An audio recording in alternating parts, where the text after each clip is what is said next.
ఈరోజు దేవుని వాగ్దానం 2 కొరింథీయులకు రాసిన పత్రిక 3వ అధ్యాయం 17వ వచనం. ప్రభువే ఆత్మ, ప్రభువు యొక్క ఆత్మ ఎక్కడ నుండునో అక్కడ స్వాతంత్రమును ఉండును.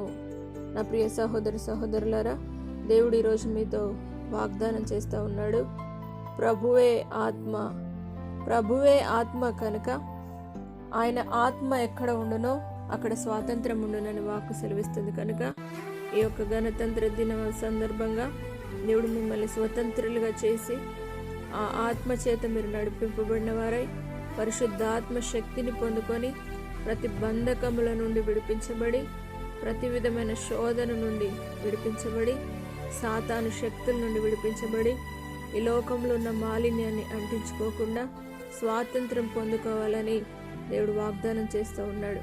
పరిశుద్ధాత్మ దేవుడు మీ జీవితంలో, మీ కుటుంబంలో, మీ యొక్క హృదయంలో స్వాతంత్రమునిచ్చి దేవుడు మీకు ప్రతి బంధకముల నుండి విడుదలిచ్చి ఆశీర్వదించి కాపాడునుగాక. ప్రార్థన.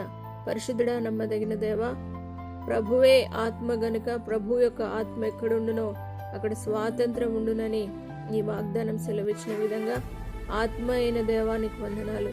ప్రతి ఒక్కరి జీవితంలో మీరు ఉండి నడిపించండి.